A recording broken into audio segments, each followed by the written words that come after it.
also curious about high-tech because that is a very important industry in the Lower Mainland. And I'm wondering what the NDP has to offer to high-tech workers and to high-tech entrepreneurs who might have concerns about the party's traditional support for organized labor and tougher stand on things like employment standards, which can be an issue in that industry. Well, I'm unapologetic about supporting trade unions and bargaining collectively, and also about having strong and rigorous employment standards. I think good employers are not fearful of employment standards. They embrace that. They have a level playing field. Then they're not competing with a lowest common denominator. They know that everyone in a sector has a benchmark they have to meet when it comes to their employees, and I think that benefits the economy. That lifts all boats if you've got firm, enforceable standards. Now, with respect to high tech, very exciting news. Microsoft just announced a move to the Lower Mainland. I think, again, government's role is to enable investment, not to facilitate it directly. There are opportunities for direct investment. They're rare and infrequent, and usually as a response to a downturn rather than an uptick. And so as we look at the increase in investment and jobs in the creative economy, we have to ensure that the programs, that employees that we want to attract to this jurisdiction are there. We want to make sure that our K-12 system is the best it can possibly be, not a hotbed of conflict, which the BC Liberals have made it. We want to make sure that the health services that we provide are available to everybody, so that when we're attracting investment, when we're attracting skilled professionals to our jurisdiction, they have some confidence that they're coming to a place where they can access the best services possible. Our universities are unparalleled. We need to maintain that. We need to demonstrate that we as a community want to attract investment, and we want to attract creative minds to grow our economy now and into the future.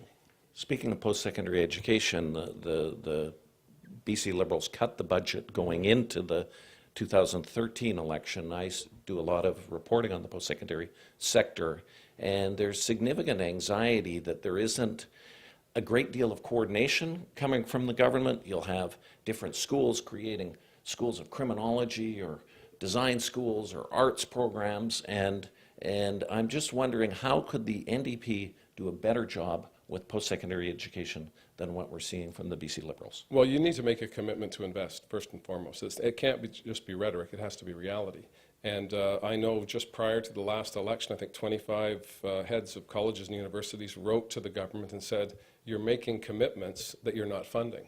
And if you want us to realize these objectives that you're putting forward for the sector, you need to fund it adequately. I've had meetings with university presidents since I've become leader of the opposition.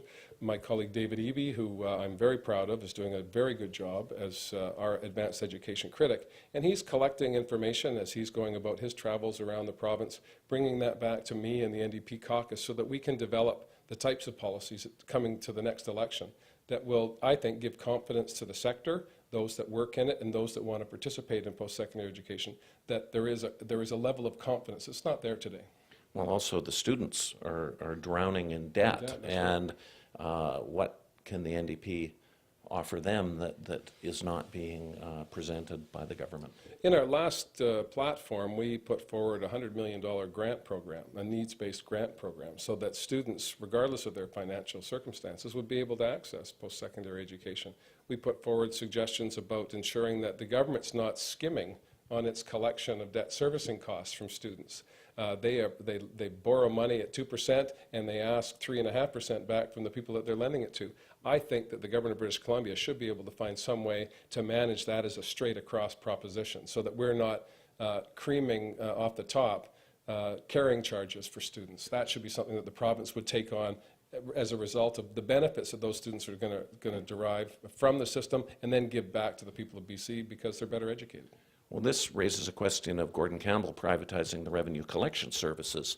Is it beyond the pale for the NDP to repatriate some of these services that have been contracted out, including the debt collection, which is imposing hardship on students? Yeah, well, certainly that's something we'll look at. Again, I'm a month and a half on the job, and I've got lots to do. But I think what I'm trying to demonstrate, Charlie, is that I've got lots of things on the go right now.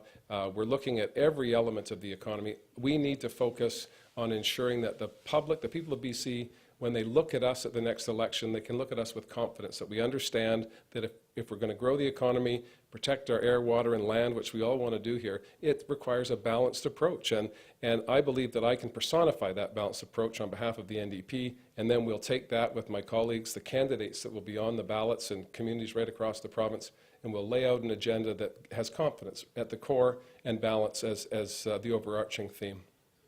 Okay, well, that's it, all the time we have on WOW TV today for the Georgia Strait.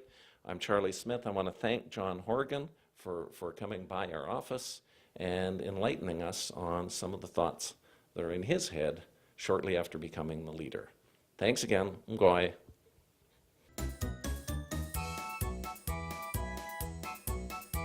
感谢收看今天的大温故事，我们下期再见。